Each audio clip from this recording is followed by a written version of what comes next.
What you're about to see is deeply concerning.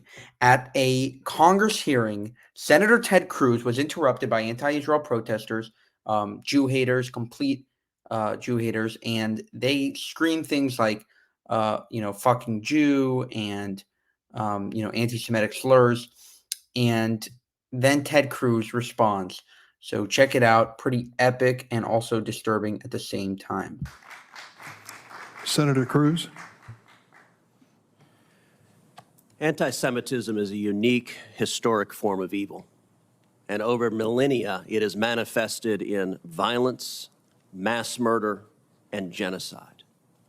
October 7th was one of the darkest days in human history when terrorists murdered over 1,200 Israelis and took 251 hostages.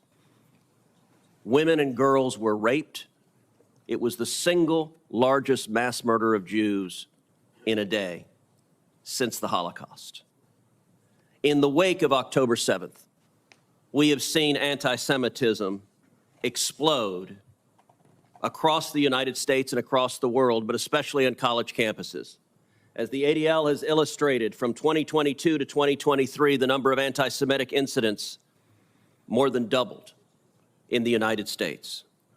But college campuses in particular have become vile incubators of hatred of Jews. At Cornell University, in the aftermath of October 7th, one student made vile threats, including statements such as, "If I see a pig-male Jew, I will stab you and slit your throat. If I see another female Jew, I will drag you away and rape you and throw you off a cliff."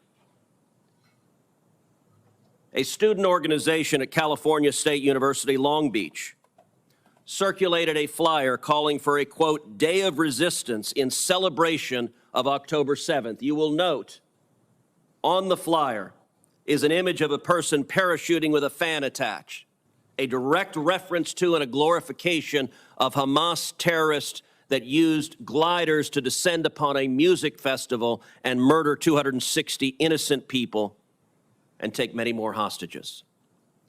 At Columbia University, the situation got so bad that the Orthodox rabbi on campus, Rabbi L.A. Buechler, had to make this public statement. Columbia University's public safety cannot guarantee Jewish students' safety in the face of extreme anti-Semitism and anarchy. It deeply pains me to say that I would strongly recommend you return home. This was directed to Jewish students as soon as possible and remain home.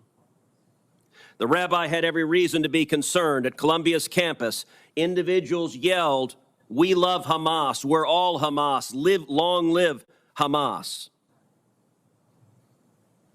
At the University of Washington, the granddaughter of Holocaust survivors was told that she was called names, she was spit at, she was laughed at. She said she no longer felt safe on campus, and she was told to go back to the gas chambers. This is sick and horrific.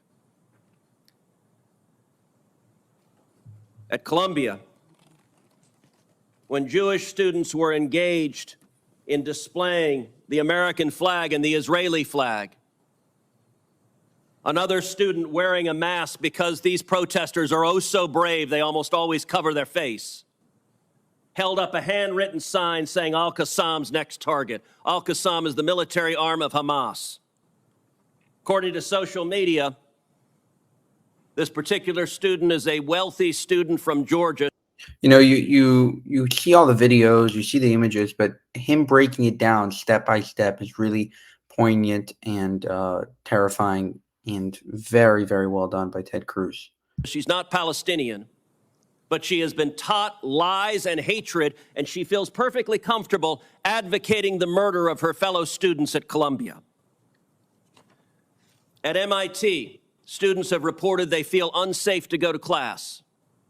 And the MIT president has said that she would not discipline the students making those threats, because if she did, they risk losing their visas and being deported.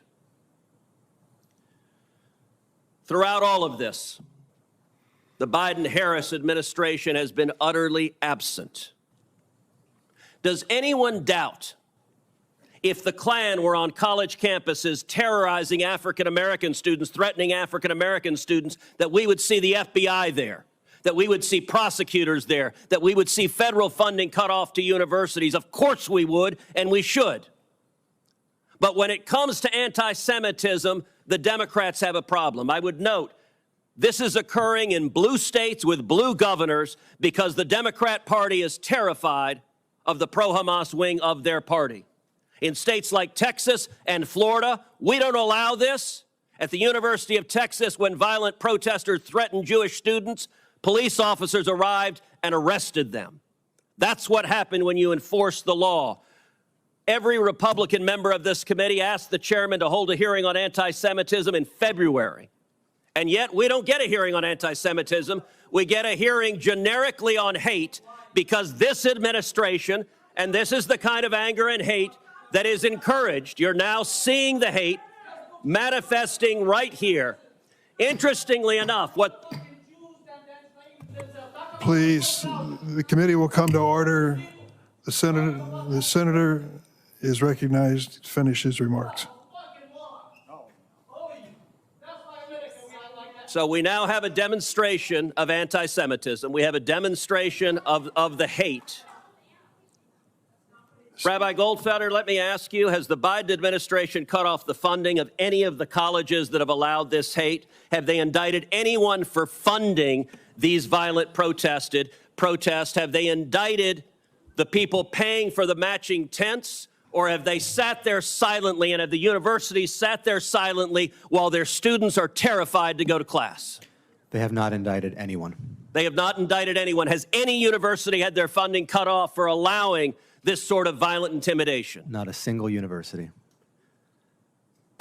I can tell you this, next year, Senator's if there is time a has Republican expired. majority on this committee, you will see real leadership. And next year, if there's a Republican administration, you will see people prosecuted for this sort of violence. This is being tolerated with the looking away, the blind eye being turned from this administration and this Department of Justice. And it is utterly disgraceful. And under Title VI, any university that allows this should have their funding cut off. Senator's time has expired.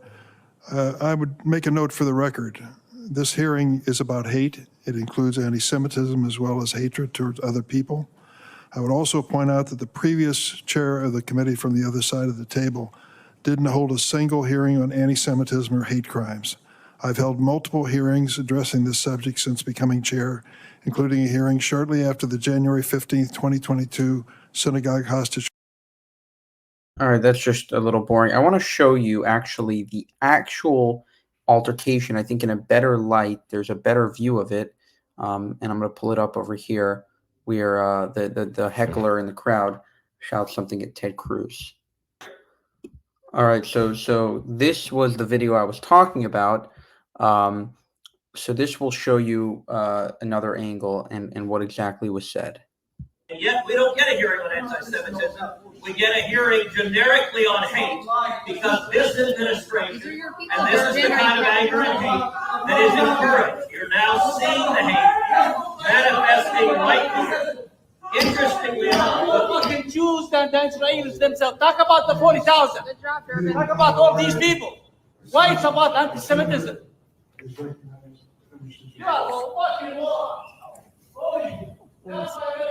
You did this. so we now have a demonstration of anti-Semitism. Yeah, definitely proved his point, that's for sure. Not that we should be so happy about that.